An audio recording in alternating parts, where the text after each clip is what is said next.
Come on, everybody. You are on the channel for English for Biology majors, which is brought to you by Tzu University's Susan Ye. We hope after you learn this class, you will think biology is fun and to read biology book is piece of cake. Let's go, yay! Hello, everybody. Today, we are going to learn the rest of the numbers, but first, we need to review what we have learned last time. Remember, the prefix NaN means 10 to the power minus 9, and micro, MICRO, is 10 to the power minus 6.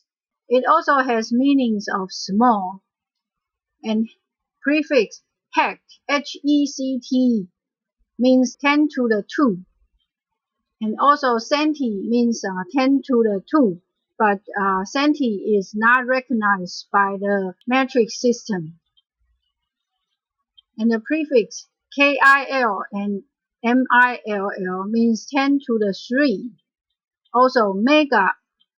The prefix mega means large, and it also has numeric meanings, which is 10 to the 6. So now let's learn some of the prefix which does not have a accurate numeric meanings, because sometimes it's hard to be accurate. Oligo. Oligo means more but not very many. Like oligopeptide.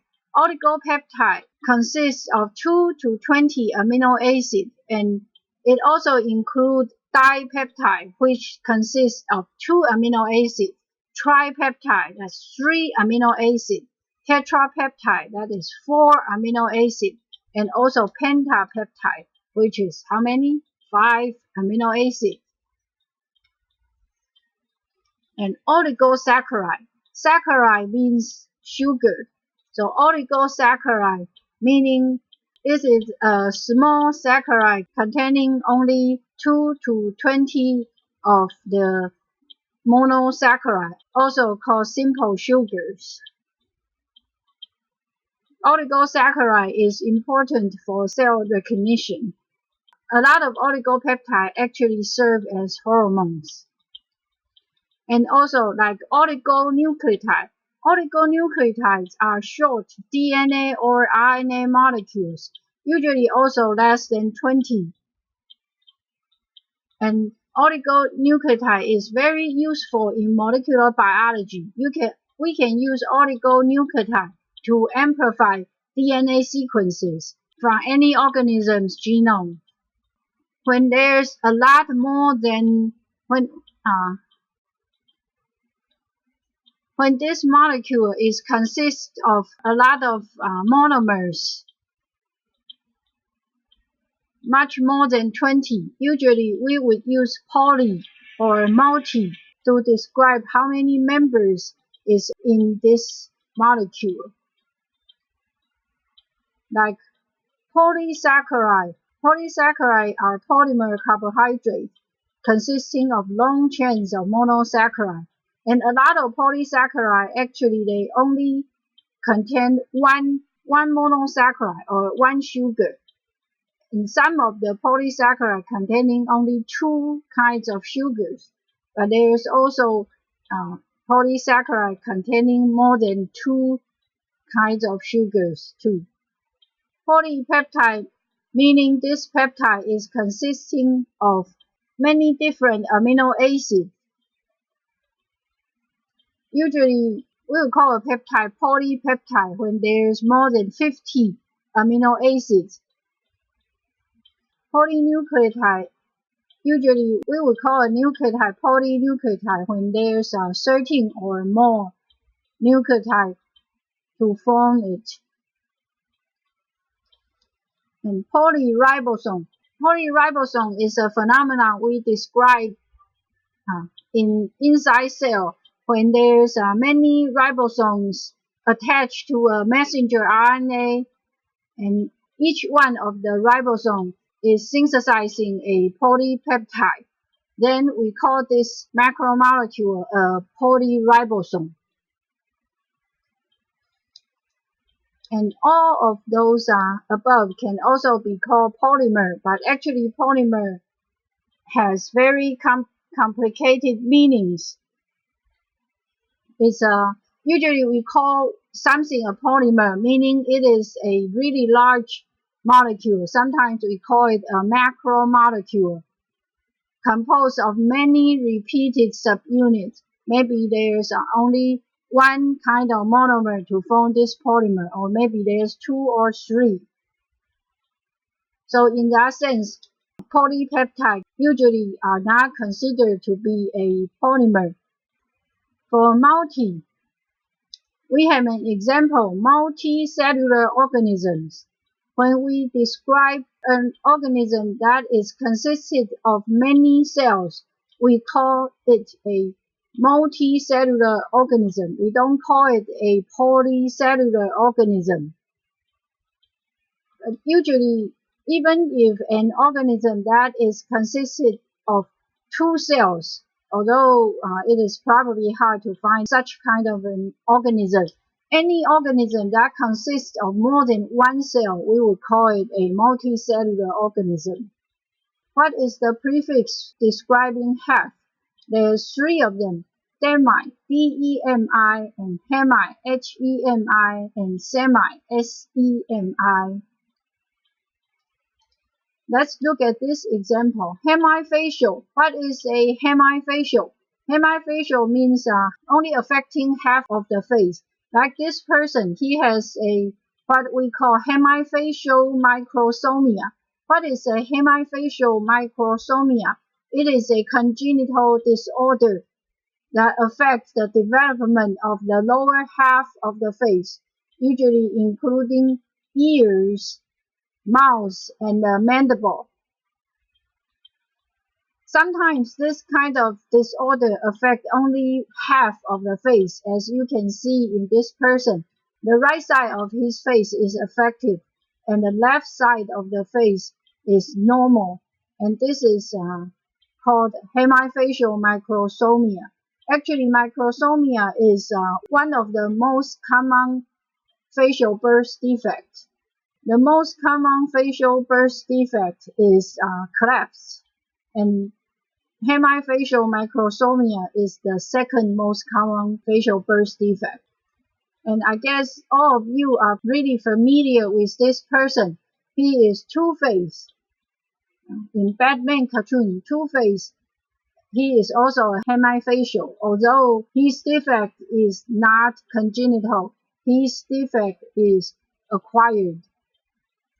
An accident destroyed half of his face. For semi, we have an example of semi-lunar.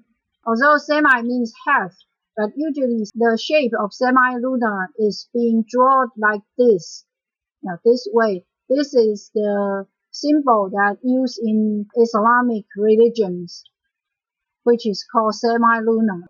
For demi, we can't find a good example, so we'll have to skip that one. The prefix for single or single, we have this HAPL. HAPL, we have an example of haploid. Haploid, what is haploid meaning? Haploid means the nucleus of a eukaryotic cell has only 1 set of chromosomes. Then we call this cell a haploid. And we sometimes extend the way to use this term to the whole organism. Like if every cell of the organism has only 1 set of chromosomes, then we will call this individual saying he is a haploid. And the prefix for double is diplo, D-I-P-L-O, or G-E-M-I-N, gemin. We'll introduce this example, diploid.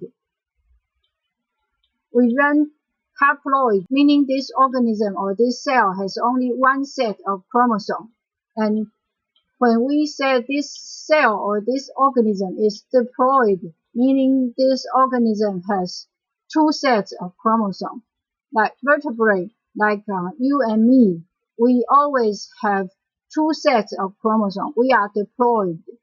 However, our reproductive cell, the sperm and the egg, is haploid, which has only one set of chromosomes. The prefix for more is pleo, P-L-E-O, or pluri, P-L-U-R-I. Let's see the example for these two prefixes. Pleomorphism. We haven't learned the suffix morph or the suffix ism yet, but morph means shape, and morphism is the noun for shape. So pleomorphism means it's describing an organism. It can change its size and shape to respond to the environmental stimuli. Like this is a rhizobium, one kind of bacteria that forms a symbiotic relationship with beans and peas, all of those plants. Rhizobium, when it lives in the soil, it has flagella and it can move around. But once it forms symbiotic relationship with beans and peas, it will live inside the root nodule of these plants and loses flagella, becoming like this, which we call it a bacteriode, meaning it is similar to bacteria, but not exactly like a bacteria. We will say rhizobium exhibit pleomorphism because when it's free living, it has flagella and it can swim in the soil. But when it's establishing symbiotic relationship with peas and beans, it will lose its flagella and take the forms of bacterial. Pleomorphism can also be used in cytology.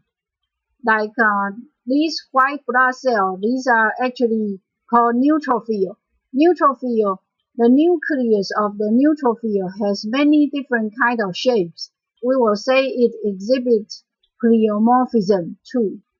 And for the prefix pluri, we will introduce a few examples like plurinuclear. Plurinuclear meaning polynuclear, like the skeletal muscle fiber. One cell has many nucleus, so we will say the skeletal muscle fiber is plurinuclear. Plurinuclear can also be used in organic chemistry to describe an aromatic compound containing two or more closed rings. Like tetracycline has 4 rings, then we will call it plurinuclear. One more example for pluri, but this time, because the word that connects with the prefix, we will change the way we pronounce it. It's pronounced as pluripotent. Pluripotent meaning this cell has many abilities. Like the inner mast cell of human fetus, it can differentiate into circulatory system, nervous system, and immune system. Then we will call the inner mast cell of human fetus as pluripotent. On the contrary, in the very early stage of embryo development, all the embryonic cell can differentiate into any kind of tissue and cell. Then we will call this kind of cell as totipotent. The prefix TOTI meaning total, all, and POTENT, potent, meaning have potential, have ability. So totipotent meaning has all the ability. That is what happened to the stem cell. But when stem cells start to differentiate into like inner mast cell, the inner mast cell can only differentiate it into circulatory system, nervous system, and immune system. Then the inner mast cell is no longer totipotent. We will say it's pluripotent. Okay, we finished all the prefix we need to learn for the second part of Lesson 4. Now let's review what we have learned this time. More, but not very many. It is the prefix of oligo, O-L-I-G-O. If there's many, we use one of those prefix, poly, P-O-L-Y, and multi, M-U-L-T-I. To describe things that has only half, we use those prefixes, demi, D-E-M-I, and hemi, H-E-M-I. Remember, two-face is a hemifacial, and semi, S-E-M-I. They all means half. And HAPL means simple or single. Like when we have one set of chromosomes, we say this cell is a haploid. And diplo, D-I-P-L-O, and G-E-M-I-N means double. But we can't find a good example for G-E-M-I-N, so we only give you example for diplo, D-I-P-L-O. Diplo means double, like when this cell has two sets of chromosomes, this cell is a diploid. The prefix pleo, P-L-E-O, and the pluri, P-L-U-R-I, means more. And we also introduced totipotent, meaning this thing has all the ability, like when we describe a cell being totipotent, meaning this cell can differentiate it into any kind of cell. We finished Lesson 4, and we also finished all the prefix for numbers. Next time, we will move on all the prefixes for colors. Bye-bye. English for Biology Major is brought to you by TCU's English for Biology Major course team.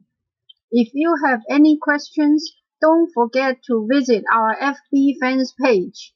The website is here, and you can also scan the QR code to reach to our FB fans page. This course is sponsored by Centers for Faculty Development and Instructional Resources of TCU.